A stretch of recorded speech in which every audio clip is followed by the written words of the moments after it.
Hello everyone. हमारा आज का टॉपिक है वेरियस सोर्सेज ऑफ फाइनेंस, जो हम कल से पढ़ रहे हैं। 8 पॉइंट्स थे इसके, हमने कल 4 पढ़ लिए थे, जिसमें थे इक्विटी शेयर्स थे, प्रेफरेंस शेयर्स थे, डिबेंचर्स थे, एम्प्लॉइंग बैक ऑफ प्रॉफिट और रिटेन्ड अर्निंग्स थे। हमने ये 4 पॉइंट्स हमने कर लिए थे। भाई क्विक रिकैप ले लेते हैं कि क्या होता क्या है। पहले हमने पढ़ा था इक्विटी शेयर्स में कि एक्जैक्टली शेयर का मतलब क्या होता है। जो हमारी रजिस्टर्ड कैपिटल या ऑथराइज कैपिटल होती है, जो उसका एक छोटी सी एक यूनिट होती है, उसका जो हिस्सा होता है, अब शेयर को भी हिंदी में हम हिस्सा ही बोलते हैं, तो उसी तरीके से रजिस्टर्ड कैपिटल का जो एक छोटा सा यूनिट होती है, उसको हम कैपिटल उसको शेयर बोलते हैं। और शेयर जो इक्विटी टाइप का जो शेयर होता है, उसमें इक्विटी शेयर होल्डर्स को ओनर्स बोला गया है, और इक्विटी शेयर होल्डर के पास में मैनेजमेंट में पार्टिसिपेट करने का एक वोटिंग राइट भी मिलता है उनको। और लेकिन बस इन्हें डिविडेंड मिलेगा कि नहीं मिलेगा ये अनसर्टेन होता है। और उसके साथ में ही जब at the time of winding of the company इनको रिफंड भी मिलना कोई सर्टेन नहीं होता कि मिलेगा कि नहीं मिलेगा। देन हमने पढ़ा प्रेफरेंस शेयर्स। इन प्रेफरेंस शेयर होल्डर्स को कोई मैनेजमेंट में राइट नहीं मिलता, इनको ओनर्स नहीं बोला जाता है। ओनर सिर्फ इक्विटी शेयर होल्डर्स होते हैं। प्रेफरेंस शेयर होल्डर्स को बस 2 जगह प्रेफरेंस मिलती है, इसलिए इनको इसका नाम रखा है प्रेफरेंस शेयर्स। प्रेफरेंस कहाँ मिलती है? डिविडेंड पे करते टाइम इक्विटी शेयर होल्डर से पहले पे किया जाएगा इनको, और at the time of winding of the company और लिक्विडेशन और सोल्वेंसी इनको पहले रिफंड मिलेगा कैपिटल का। इक्विटी शेयर होल्डर्स को लास्ट सबसे ही लास्ट में मिलता है। देन हमने बोला डिबेंचर्स, एक तरह से लोन होते हैं अगेंस्ट सिक्योरिटी और against not against security. Short term, medium term, long term, तीनों टाइप के ये लोन हो सकते हैं। इसमें एक पर फिक्स रेट पे इंटरेस्ट पे करना पड़ता है कंपनी को, जिससे भी उन्होंने डिबेंचर इशू किए हैं, जिससे भी किए हैं और जिसने भी परचेज किए हैं। डिबेंचर्स एक तरह से सिक्योरिटी है। डिबेंचर कोई सिक्योरिटी है, इसको जो भी हम पढ़ रहे हैं सारे सिक्योरिटीज़ के अंदर ही आते हैं। रिटेन्ड अर्निंग्स, अपना कमाया हुआ पैसा वापस री इन्वेस्ट करना अपने बिजनेस में। फिर है हमारा जो आज का टॉपिक है, वो है स्पेशल फाइनेंशियल इंस्टीट्यूशन, या इसको हम बोल सकते हैं SFC भी बोल सकते हैं। SFC, KFC, इससे मतलब थोड़ा रिलेट मत कर लेना, KFC इसका कज़न है। स्पेशल फाइनेंशियल इंस्टीट्यूशन का मतलब क्या बनता है? कंपनीज को कभी कभी लार्ज या लॉन्ग टर्म फाइनेंस चाहिए होता है, कि जो कि शेयर्स और डिबेंचर से जनरेट नहीं किया जा सकता है। क्योंकि शेयर्स आप कितने इशू कर मतलब शेयर्स इशू कितने कर लोगे आप, और उसमें आपको टाइम भी लग जाएगा। और शेयर्स इशू करोगे तो उसमें काफ़ी स्टैंडर्ड प्रोसीजर आपको फॉलो करना पड़ेगा। अगर मतलब आपको आज ही डेट में चाहिए 500 करोड़ रुपए चाहिए, क्योंकि बड़ी बड़ी कंपनीज को लार्ज अमाउंट चाहिए होता है फाइनेंस में, तो वो कंपनीज 500 करोड़ रुपए शेयर्स या डिबेंचर्स इशू करके नहीं कर सकती जनरेट। उन्हें बैंक से लोन लेना पड़ता है, फाइनेंशियल इंस्टीट्यूशन से बैंक लोन लेना पड़ता है। अब मैं आपको एक बता देता हूँ कि बैंक और फाइनेंशियल इंस्टीट्यूशन में एक थोड़ा डिफरेंस क्या होता है। बैंक खुद भी एक फाइनेंशियल इंस्टीट्यूशन ही है। फाइनेंशियल इंस्टीट्यूशन का मतलब है कि वो इंस्टीट्यूशन जो फाइनेंस का काम करती हैं, फाइनेंशियल असिस्टेंस प्रोवाइड करती है, लोन प्रोवाइड करती है अलग अलग ऑर्गेनाइजेशंस को, उन्हें हम बोलते हैं फाइनेंशियल इंस्टीट्यूशंस। अब स्पेशल फाइनेंशियल इंस्टीट्यूशन का मतलब है जो कि एक तरह से लॉन्ग टर्म या मीडियम टर्म कैपिटल प्रोवाइड करने के लिए लार्ज अमाउंट में बनाई गई थी। अब सबसे पहले ये भी टोटल 8 ही हैं, छोटे छोटे से, बस आपको याद कर लेने की भी इसके होता क्या है, इसमें कुछ समझने का नहीं है। वैसे सिर्फ इस 5th पॉइंट में SFC में कुछ समझने का नहीं है। सबसे पहले बनाई गई थी 1948 में IFCI, जिसका मतलब नाम था industrial finance corporation of India. Then हमने पढ़ने हैं जो आज 8 पढ़ने हैं, उनके नाम है IFCI, SFC का यहाँ पे मतलब है स्टेट फाइनेंस कॉरपोरेशन। ICICI ये तो अपने नाम सुना ही हुआ है, लेकिन इसकी फुल फॉर्म शायद आपको ना भी पता हो। IDBI, SIDC, UTI, IIBI, LIC। तो ये 8 स्पेशल फाइनेंशियल इंस्टीट्यूशंस है जिनके बारे में हमने पढ़ना है। बेसिकली मैं आपको शुरू में ही बता रहा हूँ कि इसमें समझने का कुछ भी नहीं है, और ना ही कुछ समझने का आप समझ भी पाओगे। तो बस इसे खाली याद ही करना है, सिर्फ 5th पॉइंट को, और इसी को नहीं। बाकी पूरी बुक में आपको समझने का है। जहाँ जहाँ मैं आपको बता रहा हूँ कि भाई सिर्फ याद करने का, वो सिर्फ याद ही करने का है। पहला पॉइंट है आपका IFCI, जिसका मतलब है industrial finance corporation of India. अब इसे नाम से ही पता चल रहा है, वैसे आप कुछ समझ भी सकते हो, अगर मैं बताऊँ तो इजी ही रहेगा। अगर याद कम से कम करने की कोशिश करो तो आपको बेटर लॉन्ग टर्म तक आपको याद रहेगा। पहला है industrial finance corporation of India. नाम से ही पता चल रहा है कि इंडस्ट्री को फाइनेंस प्रोवाइड करता है। ये बनाया गया था जुलाई 1, 1948 को, और ये इंडस्ट्रियल फाइनेंस कॉरपोरेशन एक्ट के अकॉर्डिंग था। इसके ऑब्जेक्टिव्स क्या क्या हैं कि भाई बैलेंस रीजनल डेवलपमेंट में एक तरह से असिस्टेंस प्रोवाइड करना, नए नए एंटरप्रेन्योर जो बनना चाहते हैं, एंटरप्रेन्योर का मतलब क्या होता है कि जो नए नए बिजनेसमैन बनना चाहते हैं, एंटरप्रेन्योर बिजनेसमैन को बोला जाता है। उनको मोटिवेट करना कि भी वो प्रायोरिटी सेक्टर ऑफ इकोनॉमी में अपने आप को डेवलप करें, अपने आप को एस्टेब्लिश करें। To provide medium term and long term loans to big industrial units, जैसे कि नाम से ही पता चल रहा है कि इंडस्ट्रियल फाइनेंस, तो ये फाइनेंस प्रोवाइड करते हैं long term and medium term to the big industrial units को। मैनेजमेंट एजुकेशन भी प्रोवाइड करते हैं कंट्री में, कि जो मैनेजमेंट के कुछ कोर्सेज होते हैं जैसे MBA, MCA या जो और अलग BA भी हो सकता है, या अलग अलग कोर्सेज होते हैं मैनेजमेंट से रिलेटेड, उसमें भी कंट्रीब्यूट करते हैं अपना ये। फिर नेक्स्ट है SFC, स्टेट फाइनेंस कॉरपोरेशंस। ये बनाया गया था 1951 में with a view to establishing state level finance corporations. मतलब कि ये इनका काम है सिर्फ अपने ही स्टेट के जो इंडस्ट्रियल यूनिट्स हैं उनको फाइनेंशियल असिस्टेंस प्रोवाइड करना, जो कि IFCI के स्कोप से बाहर थी, क्योंकि IFCI पूरे इंडिया की थी और ये जो स्टेट है ये सिर्फ अपने अपने स्टेट के, जैसे हरियाणा की अलग है, महाराष्ट्र की अलग है, उड़ीसा की अलग है, ऐसे होता है। तो IFCI जो है पूरे देश की जो इंडस्ट्रियल यूनिट्स हैं उनको उनके ऊपर नज़र नहीं रख पा रही थी, उनके ऊपर उनकी हेल्प नहीं कर पा रही थी। तो उसके लिए स्टेट के अपने अपने स्टेट को संभालने के लिए उन्होंने एक SFC बना दी थी, स्टेट फाइनेंशियल कॉरपोरेशन बना दी थी। नाम से पता चल रहा है कि स्टेट है। इनका काम था कि स्मॉल स्केल या मीडियम स्केल साइज़ के जो इंडस्ट्रियल यूनिट्स होती हैं उनकी ग्रोथ में हेल्प करना, फाइनेंशियल असिस्टेंस प्रोवाइड करना। अब स्मॉल स्केल का मतलब होता है कि जो छोटे व्यापारी होते हैं जिनके पास कैपिटल ही इतनी होती है, 20 लाख, 50 लाख, 1 करोड़, मैक्सिमम 1-2 करोड़ तक की जो कैपिटल वाले बिजनेस होते हैं, उनको हम काउंट करते हैं स्मॉल स्केल बिजनेस इंडस्ट्रीज़ में या बिजनेस ऑर्गेनाइजेशंस में। उनकी ग्रोथ के लिए बनाई गई थी SFC, क्योंकि IFCI का मतलब क्या था, ये प्रोवाइड करते हैं लार्ज अमाउंट का फाइनेंस, ये करते हैं स्मॉल स्केल इंडस्ट्रीज़ को फाइनेंस प्रोवाइड करते हैं। अब क्योंकि लार्ज अमाउंट का फंड्स कितना चाहिए होगा, 500 करोड़, 600 करोड़, 1000 करोड़, 1200 करोड़, इतना फंड चाहिए होता है। इनको कितना चाहिए होगा, स्मॉल स्केल इंडस्ट्रीज़ को 15 लाख, 20 लाख, 5 करोड़ मैक्सिमम तक चाहिए हो सकता है। अपने मतलब स्मॉल स्केल लेवल पे, छोटे लेवल पे बिजनेस करने वाले, कि जैसे कि कोई स्टेट लेवल पे ही काम कर रहा है तो उसका एक तरह से बिजनेस ही छोटा हो गया, अगर नेशनल लेवल पे जाए तो उसका बड़ा हो जाएगा। फिर नेक्स्ट है इंडस्ट्रियल क्रेडिट। ये आपको फुल फॉर्म जो है हमेशा याद रखनी है, क्योंकि आप कॉमर्स में हो तो ये फुल फॉर्म कभी भी कंपेरेटिव एग्जाम में भी आपसे पूछी जा सकती है, तो आपको ये याद रखनी है। वैसे फुल फॉर्म तो सारी ही याद रखनी है, ये इंपॉर्टेंट ज़्यादा है। ICICI जो अपने बैंक में सुना हुआ है, ICICI बैंक, इसकी फुल फॉर्म है industrial credit and investment corporation of India. ये बनाया गया था जनवरी 5, 1955 में as a public limited company. इसके ऑब्जेक्टिव्स क्या क्या थे कि प्राइवेट सेक्टर को एक तरह से फाइनेंशियल असिस्टेंस प्रोवाइड करना। फिर है पार्टिसिपेशन, फॉरेन कैपिटल का एक तरह जो पार्टिसिपेशन होता है अपनी कंट्री में इकोनॉमी में, उसे इनकरेज करना। प्राइवेट ओनरशिप को इनकरेज करना कि वो प्राइवेट जो पर्सनस हैं वो बिजनेस करें इंडस्ट्रीज़ में, जैसे कि अंबानी ग्रुप है, टाटा ग्रुप है, जो ये सारे ग्रुप्स हैं ये प्राइवेट इंटरप्राइजेज हैं। ये पब्लिक का मतलब होता है जब पब्लिक का, जैसे आप पढ़ ही चुके हो वैसे तो इस बारे में दोबारा बताने की ज़रूरत नहीं है। तो ICICI का काम क्या होता है कि एक तरह से फॉरेन कैपिटल को इनकरेज करना कि वो इंडिया में आए, प्राइवेट एंटरप्राइजेस को फाइनेंशियल असिस्टेंस प्रोवाइड करके उनको इनकरेज करना कि वो इंडिया की इकोनॉमी को ग्रो करें, इंडस्ट्रीज़ डेवलप करके, इंडस्ट्रीज़ में अपने आप को एस्टेब्लिश करके। फिर नेक्स्ट है IDB। इसको एक तरह से हम दो नाम, एक नाम और भी, इसका SIDBI नाम भी है इसका। IDBI बैंक भी आपने शायद सुना होगा। IDBI जो स्टार्टिंग में बनाया गया था वो बनाया गया था RBI के एक तरह से सब्सिडरी बैंक की तरह बनाया गया था। मतलब कि RBI आपको पता है कि क्या होता है, शायद से अभी तक आया नहीं, आ चुका है आपका। RBI को हम सेंट्रल बैंक भी बोलते हैं। RBI के पास सारी पावर, सब कुछ होता है। पूरी गवर्नमेंट की भी इकोनॉमी जो पैसा होता है, फंड्स होता है, वो RBI ही संभालती है।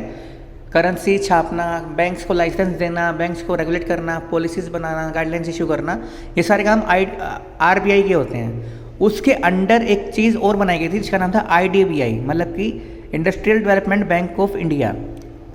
ये बनाया 1964 में, लेकिन 1976 में RBI से अलग होके प्रॉपरली 2004 में कमर्शियल बैंक बन गया था, फुल फ्लैश कमर्शियल बैंक बन गया था। इसके ऑब्जेक्टिव्स क्या क्या थे? To coordinate the activities of other financial institutions including commercial banks, मतलब कमर्शियल बैंक्स को मिला के अदर जो फाइनेंशियल इंस्टीट्यूशंस थी उनकी एक्टिविटीज़ को कोऑर्डिनेट करना, फाइनेंशियल इंस्टीट्यूशंस को असिस्टेंस प्रोवाइड करना। मतलब कि एक तरह से ये जो फाइनेंशियल इंस्टीट्यूशंस हैं जैसे ICICI हो गया, IFCI हो गया, इन इंस्टीट्यूशंस को ये फाइनेंशियल असिस्टेंस प्रोवाइड करते थे। मतलब कि इनको लोन देते थे, ये जो औरों को लोन दे रहे हैं ये इनको लोन दे रहे थे। To provide assistance to the industrial units directly, जो इंडस्ट्रियल यूनिट्स हैं उनको डायरेक्टली लोन प्रोवाइड करना, लॉन्ग टर्म या मीडियम टर्म। इसमें शॉर्ट टर्म नहीं होता है, शॉर्ट टर्म सिर्फ बेसिकली स्मॉल स्केल वालों को होता है, जिसमें हमने पढ़ा था सेकंड पॉइंट में हमने पढ़ा था। देन है to provide managerial and technical assistance of the industries, मतलब कि इंडस्ट्रीज़ को मैनेजरियल एंड टेक्निकल असिस्टेंस भी प्रोवाइड करना, क्योंकि कुछ इंडस्ट्रीज़ को नॉलेज प्रॉब्लम भी हो सकती है, तो उनको नॉलेज प्रोवाइड करना। नेक्स्ट है SIDC, इसका मतलब है ये एक तरह से रिस्पेक्टिव स्टेट्स में होती हैं। SIDC का मतलब है स्टेट इंडस्ट्रियल डेवलपमेंट कॉरपोरेशन, जैसे कि आपने अभी पढ़ा industrial development bank of India, ये है स्टेट इंडस्ट्रियल डेवलपमेंट कॉरपोरेशंस। ये सिर्फ अपने स्टेट की इंडस्ट्रियल यूनिट्स को डेवलप करने के लिए कॉरपोरेशन बनाई गई थी। इनका खाली काम है इंडस्ट्रियल डेवलपमेंट को प्रमोट करना अपने स्टेट में। छोटा सा पॉइंट है। अगला पॉइंट है unit trust of India. Unit trust of India को हम UTI भी बोलते हैं। यूनिट ट्रस्ट ऑफ इंडिया के अंदर एक्चुअल बेसिकली क्या क्या आते हैं, म्यूचुअल फंड्स आते हैं। म्यूचुअल फंड में आपको बताऊंगा अभी क्या होता है, अभी आपको ये पूरा एक्सप्लेन कर दूँ कि क्या होता है। UTI इंडिया में आया था 1 फरवरी 1960। ये आपको डेट्स भी याद करनी है, क्योंकि पेपर में कभी कभी ये क्वेश्चन भी आ सकते हैं, खास तौर पे कम्पिटिटिव एग्जाम्स के लिए। आपको अगर आप चाहो तो इसे नोट्स भी बना सकते हो, डेट्स के, फुल फॉर्म्स के जो इंपॉर्टेंट पॉइंट्स होते हैं, नहीं तो आप इसमें तो लिखे ही हुए हैं वैसे, या अंडरलाइन भी कर सकते हो। 1 फरवरी 1964 को ये एस्टेब्लिश किया गया था अंडर द UTI एक्ट 1963। 1963 जो एक्ट है उसके अंडर इसे रजिस्टर किया गया था। आपको पता ही है कि क्या होता है कि एक स्पेशल बिल पास करने से ये बनाए जाते हैं। ये जो ट्रस्ट है 1 जुलाई 1964 से वर्किंग में आ गया था, क्योंकि 1 फरवरी से 1 जुलाई तक में इनकी कैपिटल जनरेट हुई थी। उसके बाद में ये बिज़नेस स्टार्ट कर पाए। जैसे आपको पता है कि बिज़नेस स्टार्ट कैसे होता है, ये आपको मैं 3rd चैप्टर में बता भी चुका हूँ। इसका ऑब्जेक्टिव क्या था, to mobilise the community small savings and channelise, spelling गलत लग रही है मुझे चैनलाइज की, मे भी सही भी हो, channelise them into productive ventures. मतलब कि जो हम जैसे लोग हैं, जैसे जो सैलरी पीपल है, कोई भी काम करता है, कोई भी सेल्फ एम्प्लॉयड भी है, उसकी जो मंथली सेविंग्स होती है, जैसे मान लो फॉर एग्जांपल कि अगर मेरी सैलरी 12,000 रुपये की सैलरी है, अगर मेरी उसमें से मेरा खर्चा 8,000 रुपये का है और 4,000 मेरे पास सेविंग्स है महीने की, तो फिलहाल अगर मैं वैसे बात की जाए तो मेरी जो सेविंग्स हैं उसे UTI क्या करता है, उसको मोबिलाइज करता है, एक तरह से चैनलाइज कर देता है। जिसको उस पैसे की ज़रूरत है उससे वो पैसा मिल जाता है। 4,000 मेरा, अब 4,000 मैं कैसे इन्वेस्ट कर सकता हूँ अपना, क्योंकि 4,000 से मैं कोई बिज़नेस नहीं कर सकता। लेकिन मेरे जैसे लाखों लोग और भी होंगे जिनके पास ऐसे 4,000, 5,000, 6,000 रुपये पैसे बचते होंगे महीने के एंड में। तो वो क्या करेंगे, अपना म्यूचुअल फंड में इन्वेस्ट कर देंगे, और म्यूचुअल फंड के थ्रू लाख लोगों का जो 4,000 रुपये है, लाख लोगों का 4,000 का मतलब होता है 40 करोड़ रुपया। 40 करोड़ रुपए एक प्रोडक्टिव वेंचर में इन्वेस्ट कर दिए, मतलब उनको मिल जाएंगे और वो आगे अपने बिजनेस में इन्वेस्टमेंट कर पाएंगे। तो इसका मतलब क्या होता है कि हमारी जो छोटी छोटी जो सेविंग्स है वो मोबिलाइज होके चैनलाइज की जा रही है प्रोडक्टिव वेंचर्स में, प्रोडक्टिव काम में। फाइनेंशियल असिस्टेंस प्रोवाइड करना है इंडस्ट्रीज़ को, जिससे कि पब्लिक को भी गुड इनकम हो जाए।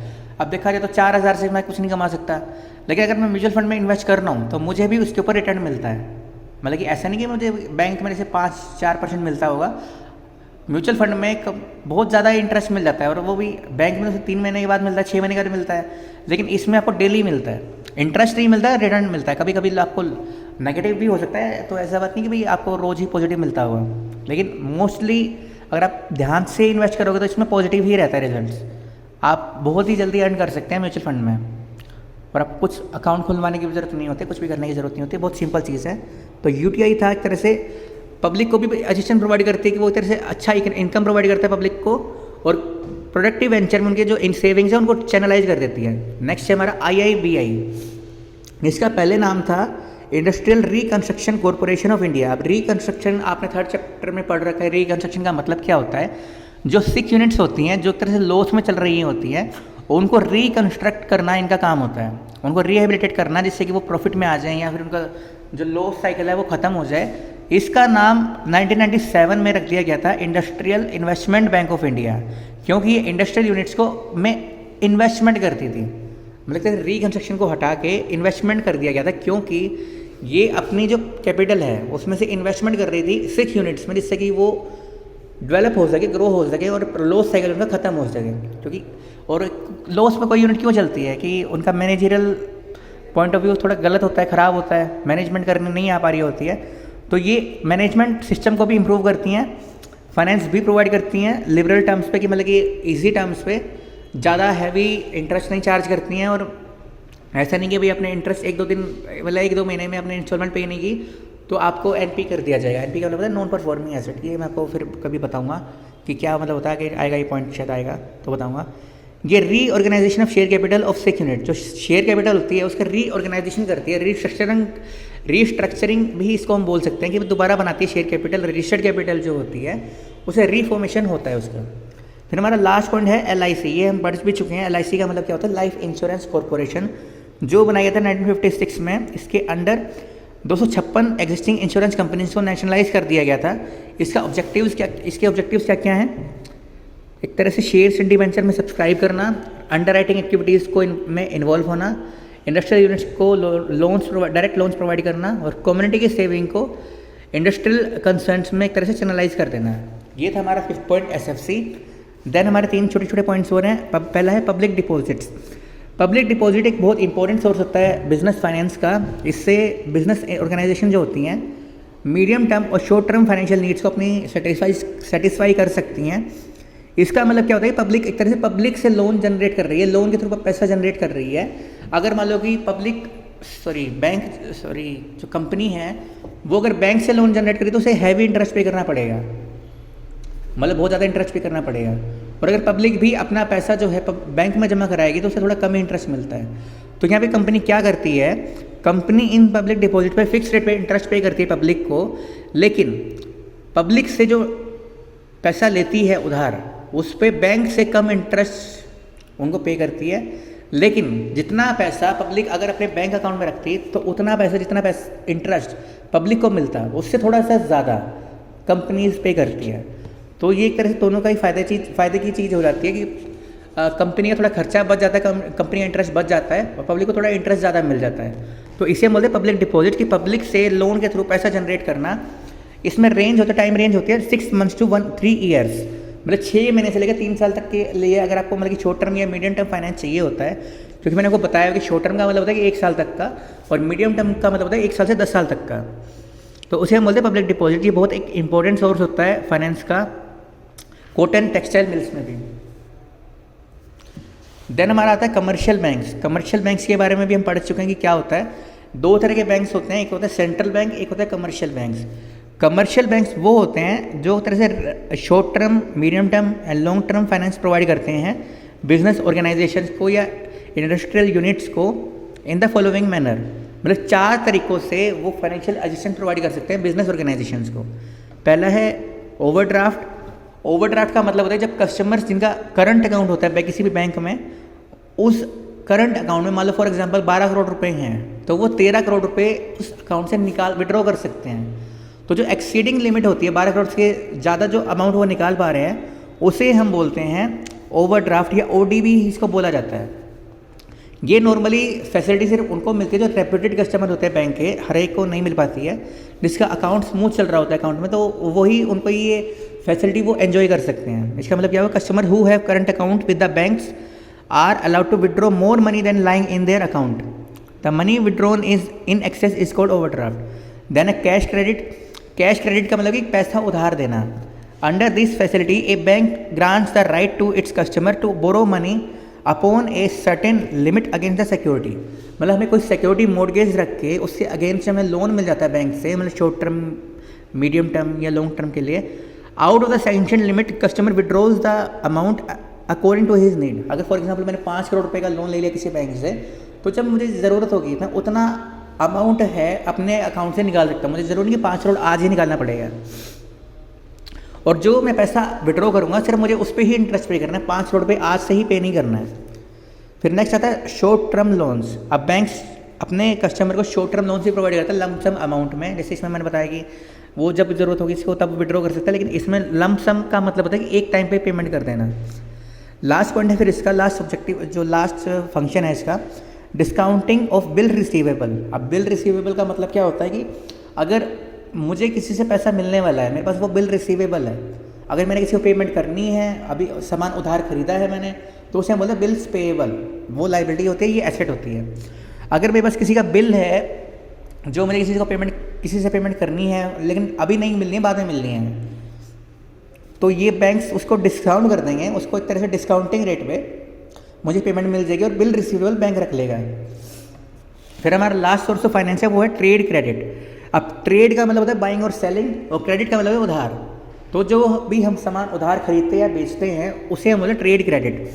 ये क्रेडिट फैसिलिटी का मतलब होता है कि सेल एंड परचेज ट्रांजेक्शन में जो हम क्रेडिट फैसिलिटी एंजॉय करते हैं उसे हम बोलते हैं ट्रेड क्रेडिट।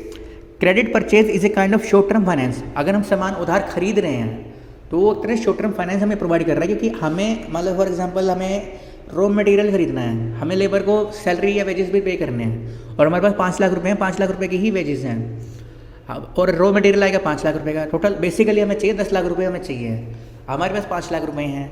लेकिन अगर हम रॉ मटेरियल उधार खरीद पा रहे हैं और वेजेस पे कर पा रहे हैं तो एक तरह से हमें शॉर्ट टर्म फाइनेंस प्रोवाइड हो रहा है कि ऐसे फाइनेंस ही प्रोवाइड हो रहा है कि हमारा काम चल रहा है फिर आज के टाइम में।